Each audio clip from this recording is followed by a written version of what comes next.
ನಾಗೇಂದ್ರ ರಾಜೀನಾಮೆ ಬಗ್ಗೆ ಸಿಎಂ ಡಿಕೆಶಿ ಮಾತು. ವಾಲ್ಮೀಕಿ ಅಭಿವೃದ್ಧಿ ನಿಗಮದ ಹಣ ಅಕ್ರಮ ವರ್ಗಾವಣೆ ಪ್ರಕರಣದ ಹಿನ್ನೆಲೆಯಲ್ಲಿ ಸಚಿವ ಬಿ ನಾಗೇಂದ್ರ ಅವರ ರಾಜೀನಾಮೆ ಕುರಿತ ಚರ್ಚೆ ಮತ್ತೆ ಮುನ್ನೆಲೆಗೆ ಬಂದಿದೆ. ನಾಗೇಂದ್ರ ಅವರು ಮುಖ್ಯಮಂತ್ರಿ ಡಿಕೆ ಶಿವಕುಮಾರ್ ಅವರೊಂದಿಗೆ ದೂರವಾಣಿ ಮೂಲಕ ಮಾತನಾಡಿ ರಾಜೀನಾಮೆ ನೀಡುವ ಕುರಿತು ಚರ್ಚಿಸಿದ್ದಾರೆ ಎನ್ನಲಾಗಿದೆ. ಮೂಲಗಳ ಪ್ರಕಾರ ಸುಮಾರು 15 ನಿಮಿಷಗಳ ಕಾಲ ಸಿಎಂ ಜೊತೆ ಮಾತನಾಡಿದ ನಾಗೇಂದ್ರ, ತಮ್ಮನ್ನು ಅನಗತ್ಯವಾಗಿ ಟಾರ್ಗೆಟ್ ಮಾಡಲಾಗುತ್ತಿದೆ, ಇದರಿಂದ ಪಕ್ಷಕ್ಕೆ ಮುಜುಗರ ಉಂಟಾಗುವುದು ಬೇಡ. ಎಸ್ಐಟಿ ತನಿಖೆಯಲ್ಲಿ ತಮ್ಮ ವಿರುದ್ಧ ಯಾವುದೇ ಕ್ರಮ ಕೈಗೊಳ್ಳದಿದ್ದರೂ ರಾಜೀನಾಮೆ ನೀಡಿ ಪಕ್ಷ ಸಂಘಟನೆಯಲ್ಲಿ ತೊಡಗಿಸಿಕೊಳ್ಳುವ ಆಲೋಚನೆಯನ್ನ ವ್ಯಕ್ತಪಡಿಸಿದ್ದಾರೆ. ಆದರೆ ಹೈಕಮಾಂಡ್ ಜೊತೆ ಚರ್ಚಿಸಿ ನಿರ್ಧಾರ ತಿಳಿಸುವುದಾಗಿ ಮುಖ್ಯಮಂತ್ರಿ ಡಿಕೆ ಶಿವಕುಮಾರ್ ಹೇಳಿದ್ದಾರೆ ಎನ್ನಲಾಗಿದೆ.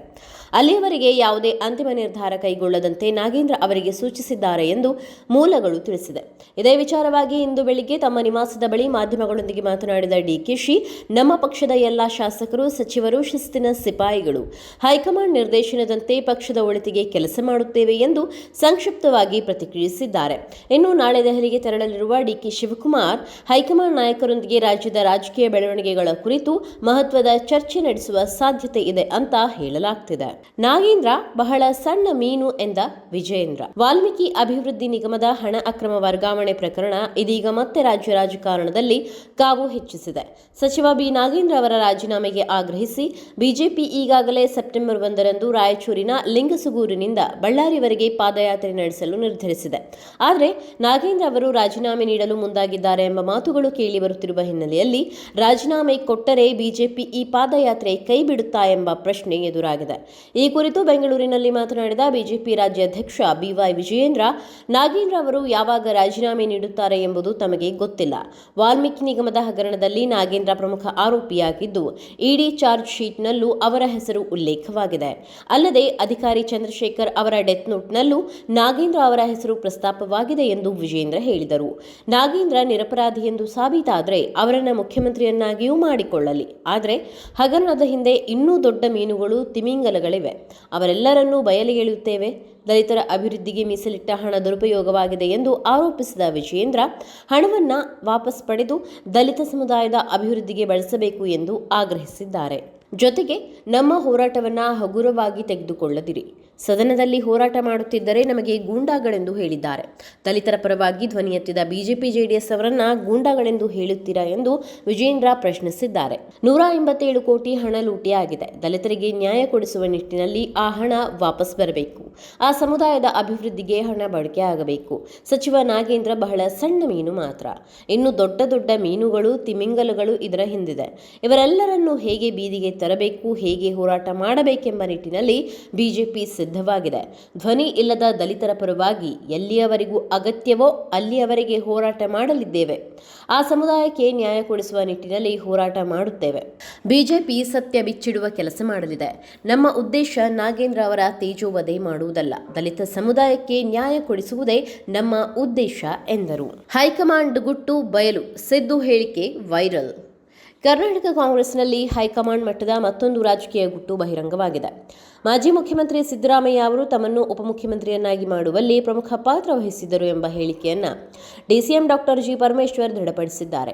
ಗಾಂಧಿ ಭವನದಲ್ಲಿ ನಡೆದ ಒಳ ಮೀಸಲಾತಿ ಕುರಿತ ವಿಚಾರಣಾ ಸಂಕಿರಣದಲ್ಲಿ ಮಾತನಾಡಿದ ಸಿದ್ದರಾಮಯ್ಯ, ಆರಂಭದಲ್ಲಿ 4-5 ಮಂದಿಗೆ ಡಿಸಿಎಂ ಸ್ಥಾನ ನೀಡುವ ಬಗ್ಗೆ ಚರ್ಚೆ ನಡೆದಿತ್ತು. ಆದರೆ ಆಡಳಿತದ ಹಿತದೃಷ್ಟಿಯಿಂದ ಒಬ್ಬರಿಗಷ್ಟೇ ಡಿಸಿಎಂ ಸ್ಥಾನ ನೀಡಬೇಕು ಎಂದು ಹೈಕಮಾಂಡ್ ಮೇಲೆ ಒತ್ತಡ ಹೇರಿ ಪರಮೇಶ್ವರ್ ಅವರನ್ನ ಡಿಸಿಎಂ ಮಾಡಿಸಿದ್ದು ತಾನೇ ಎಂದು ಹೇಳಿಕೊಂಡಿದ್ದರು. ಈ ಹೇಳಿಕೆಯ ವಿಡಿಯೋ ಸಾಮಾಜಿಕ ಜಾಲತಾಣಗಳಲ್ಲಿ ವೈರಲ್ ಆಗಿತ್ತು. ಇದಕ್ಕೆ ಪ್ರತಿಕ್ರಿಯಿಸಿರುವ ಪರಮೇಶ್ವರ್, ಹೈಕಮಾಂಡ್ ಒಳಗಿನ ಚರ್ಚೆಯಲ್ಲಿ ಏನಾಯಿತು ಎಂಬುದು ತಮಗೆ ಸಂಪೂರ್ಣವಾಗಿ ತಿಳಿದಿಲ್ಲ. ಆದರೆ ಸಿದ್ದರಾಮಯ್ಯ ಅವರು ಈ ವಿಚಾರವನ್ನ ತಮ್ಮೊಂದಿಗೆ ವೈಯಕ್ತಿಕವಾಗಿ ಹಂಚಿಕೊಂಡಿದ್ದರು.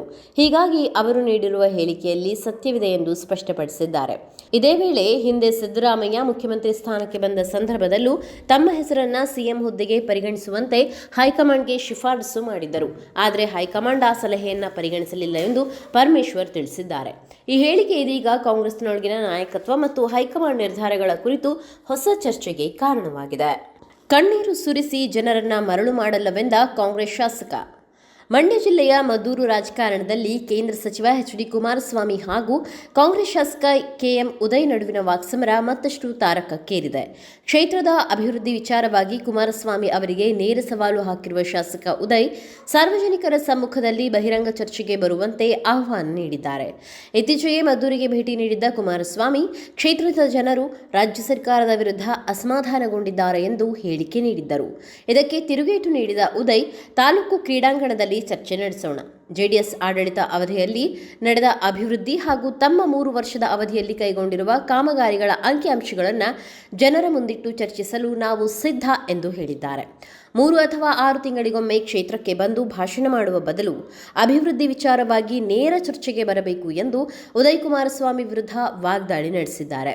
ಕಣ್ಣೀರು ಸುರಿಸಿಕೊಂಡು ಜನರನ್ನ ಮರಳು ಮಾಡುವ ಜಾಯಮಾನ ನನ್ನದಲ್ಲ ಎಂದು ಉದಯ್ ಕಿಡಿಕಾರಿದ್ದಾರೆ. ತಮ್ಮ ಅವಧಿಯಲ್ಲಿ ಮದ್ದೂರು ನಗರದಲ್ಲಿ ಕೆಮ್ಮಣ್ಣು ನಾಲೆ ಅಭಿವೃದ್ಧಿಗೆ 100 ಕೋಟಿ, ಒಳಚರಂಡಿ ಕಾಮಗಾರಿಗೆ 17 ಕೋಟಿ ಹಾಗೂ ನಾಲೆಗೆ ಕೊಳಚೆ ನೀರು ಸೇರಿಸುವುದನ್ನು ತಡೆಯಲು 4 ಕೋಟಿ ವೆಚ್ಚ ಮಾಡಲಾಗಿದೆ. 200ಕ್ಕೂ ಹೆಚ್ಚು ಗ್ರಾಮಗಳಲ್ಲಿ ಅಭಿವೃದ್ಧಿ ಕಾರ್ಯಗಳಿಗೆ ಸಾವಿರಾರು ಕೋಟಿ ರೂಪಾಯಿ ಅನುದಾನ ತರಲಾಗುತ್ತಿದೆ ಎಂದರು.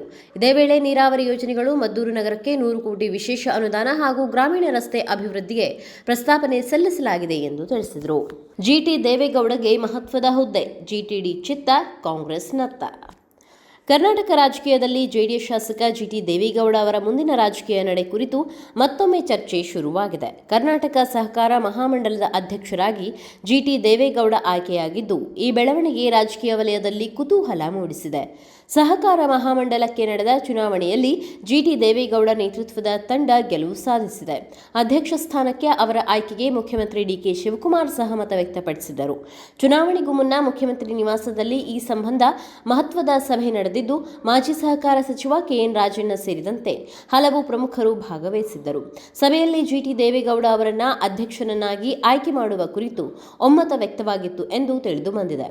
ಇದೀಗ ಜಿಟಿಡಿಗೆ ಸಹಕಾರ ಮಹಾಮಂಡಲದ ಅಧ್ಯಕ್ಷ ಸ್ಥಾನ ಒಲಿದಿರುವುದು ಜೆಡಿಎಸ್ ಹಾಗೂ ಕಾಂಗ್ರೆಸ್ ರಾಜಕೀಯ ವಲಯದಲ್ಲಿ ಹೊಸ ಚರ್ಚೆಗೆ ಕಾರಣವಾಗಿದೆ.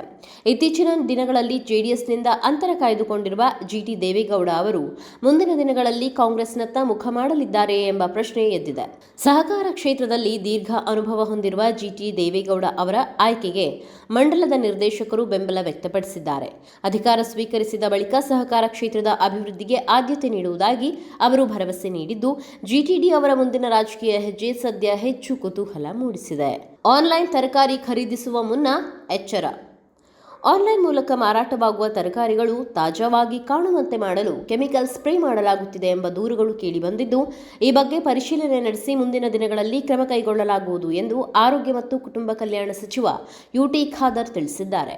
ಬೆಂಗಳೂರಿನಲ್ಲಿ ಸುದ್ದಿಗೋಷ್ಠಿ ನಡೆಸಿ ಅವರು ಮಾತನಾಡಿದ್ದು, ದೊಡ್ಡ ಸೂಪರ್ ಮಾರ್ಕೆಟ್ಗಳಲ್ಲಿ ತರಕಾರಿಗಳು ಆಕರ್ಷಕವಾಗಿ ಕಾಣುವಂತೆ ಬಣ್ಣದ ಲೈಟ್ಗಳನ್ನು ಬಳಸಲಾಗುತ್ತಿದೆ. ಇದರಿಂದ ಗ್ರಾಹಕರು ಆಕರ್ಷಿತರಾಗಿ ತರಕಾರಿ ಖರೀದಿಸುತ್ತಿದ್ದಾರೆ. ಆದರೆ ತರಕಾರಿಗಳು ತಾಜಾವಾಗಿ ಕಾಣಲು ರಾಸಾಯನಿಕ ಸಿಂಪಡಣೆ ಮಾಡಲಾಗುತ್ತಿದೆ ಎಂಬ ದೂರುಗಳು ಬಂದಿದೆ.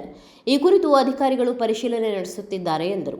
ಜೊತೆಗೆ ಇತ್ತೀಚೆಗೆ ಹೋಟೆಲ್ಗಳ ಮೇಲೆ ನಡೆದ ತಪಾಸಣೆಯಲ್ಲಿ ಹಲವು ಲೋಪಗಳು ಸಹ ಪತ್ತೆಯಾಗಿದೆ. ಈ ಹಿನ್ನೆಲೆಯಲ್ಲಿ 1 ಅಥವಾ 2 ವಾರಗಳಲ್ಲಿ ಹೋಟೆಲ್, ರೆಸ್ಟೋರೆಂಟ್ ಅಸೋಸಿಯೇಷನ್ಗಳು ಹಾಗೂ ಇಂದಿರಾ ಕ್ಯಾಂಟೀನ್ ಗುತ್ತಿಗೆದಾರರೊಂದಿಗೆ ಸಭೆ ನಡೆಸಿ ಆಹಾರ ಸುರಕ್ಷತೆ ಹಾಗೂ ಸಿಬ್ಬಂದಿ ತರಬೇತಿ ಕುರಿತು ಯೋಜನೆ ರೂಪಿಸಲಾಗುವುದು ಎಂದಿದ್ದಾರೆ. ಇನ್ನು ಔಷಧ ಮಾಫಿಯಾ ಪ್ರಕರಣದ ಸಿಐಡಿ ತನಿಖೆ ಪ್ರಗತಿಯಲ್ಲಿದ್ದು, ಪ್ರಮುಖ ಆರೋಪಿಯ ಸುಳಿವು ಸಿಕ್ಕಿದೆ. ಖಾಸಗಿ ಆಸ್ಪತ್ರೆಗಳಿಗೆ ಔಷಧ ಪೂರೈಕೆಯಾಗಿರುವ ಮಾಹಿತಿ ಲಭ್ಯವಾಗಿದ್ದು, ಶೀಘ್ರದಲ್ಲೇ ಸಂಪೂರ್ಣ ಸತ್ಯ ಹೊರಬರಲಿದೆ ಎಂದು ಖಾದರ್ ಹೇಳಿದ್ದಾರೆ. ಹಾಗೆಯೇ ದತ್ತೂರ ಬೀಜ ಮಾರಾಟ ಮಾಡುತ್ತಿದ್ದ 3 ಇ-ಕಾಮರ್ಸ್ ಸಂಸ್ಥೆಗಳ ಪರವಾನಗಿಯನ್ನ ಅಮಾನತುಗೊಳಿಸಲಾಗಿದೆ. ಈಗಾಗಲೇ ಸುಮಾರು 2100 ದತ್ತೂರ ಬೀಜಗಳನ್ನು ವಶಪಡಿಸಿಕೊಳ್ಳಲಾಗಿದೆ. ಇ-ಕಾಮರ್ಸ್ ವೇದಿಕೆಗಳಿಗೆ ಕೇಂದ್ರ ಮಟ್ಟದಲ್ಲಿ ಅನುಮತಿ ಇರುವುದರಿಂದ ಈ ವಿಚಾರದಲ್ಲಿ ಕೇಂದ್ರದ ಸಹಕಾರವು ಅಗತ್ಯ ಎಂದು ಅವರು ತಿಳಿಸಿದರು. ಮೈಸೂರು ದಸರಾ 2026 ಗಜಪಯಣ ಆರಂಭ.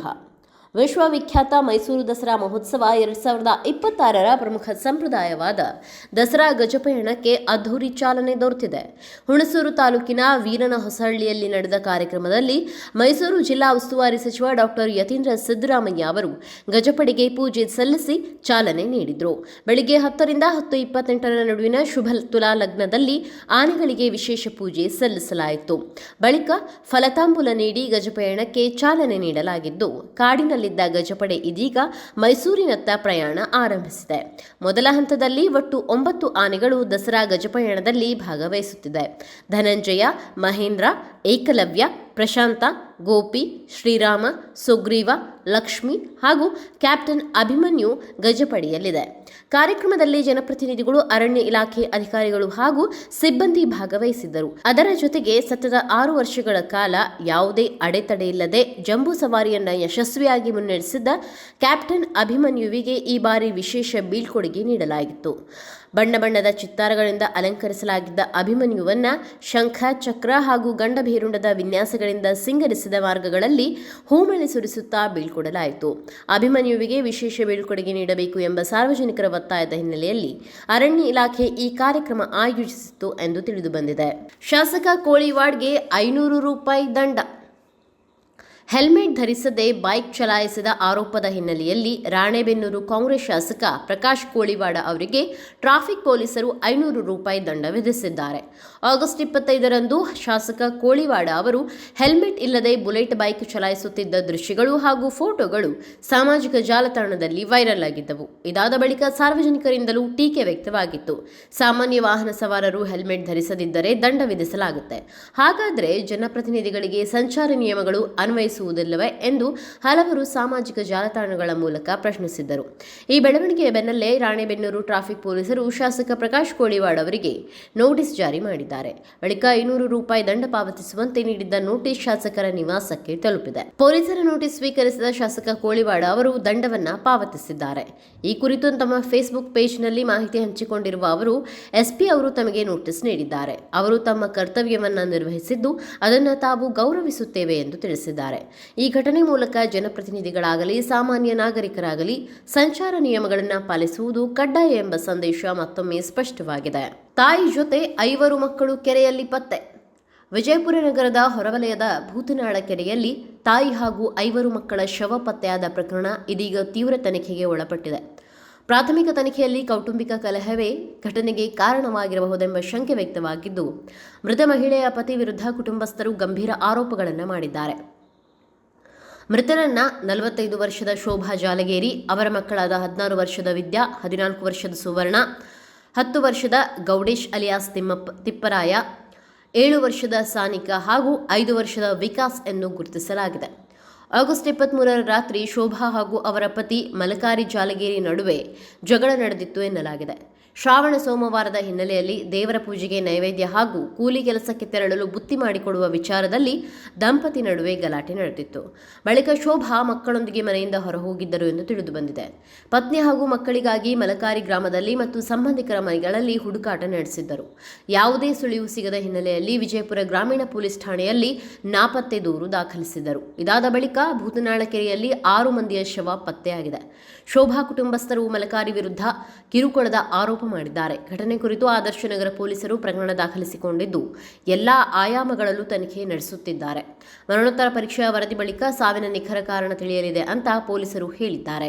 ಗದೆಯಿಂದ ಹೊಡಿತೀನಿ ಎಂದ Yash fan. Rocking star Yash ಅಭಿನಯದ ಬಹುನಿರೀಕ್ಷಿತ ಟಾಕ್ಸಿಕ್ ಸಿನಿಮಾ ವಿಶ್ವಾದ್ಯಂತ ಭರ್ಜರಿಯಾಗಿ ಇಂದು ತೆರೆ ಕಂಡಿದ್ದು ಅಭಿಮಾನಿಗಳ ಸಂಭ್ರಮ ಮುಗಿಲು ಮುಟ್ಟಿದೆ. 4 ವರ್ಷಗಳ ಬಳಿಕ ಯಶ್ ಅವರ ಸಿನಿಮಾ ಬಿಡುಗಡೆಯಾಗಿರುವ ಹಿನ್ನೆಲೆಯಲ್ಲಿ ಅಭಿಮಾನಿಗಳು ಚಿತ್ರಮಂದಿರಗಳ ಮುಂದೆ ಪಟಾಕಿ ಸಿಡಿಸಿ ಕೇಕ್ ಕತ್ತರಿಸಿ ಸಂಭ್ರಮಿಸಿದ್ದಾರೆ. ವಿಶ್ವದಾದ್ಯಂತ 12,000ಕ್ಕೂ ಹೆಚ್ಚು ಸ್ಕ್ರೀನ್ಗಳಲ್ಲಿ ಸಿನಿಮಾ ಬಿಡುಗಡೆಯಾಗಿದ್ದು ಕರ್ನಾಟಕದಲ್ಲಿ ಸುಮಾರು 1,500 ಸ್ಕ್ರೀನ್ಗಳಲ್ಲಿ ಪ್ರದರ್ಶನ ಕಾಣುತ್ತಿದೆ.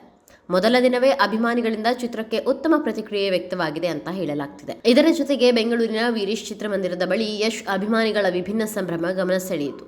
ಅದರಲ್ಲೂ ಓರ್ವ ಅಭಿಮಾನಿ ರಾವಣನ ವೇಷ ಧರಿಸಿ ಟಾಕ್ಸಿಕ್ ಸಿನಿಮಾ ವೀಕ್ಷಿಸಲು ಆಗಮಿಸಿದ್ದರು.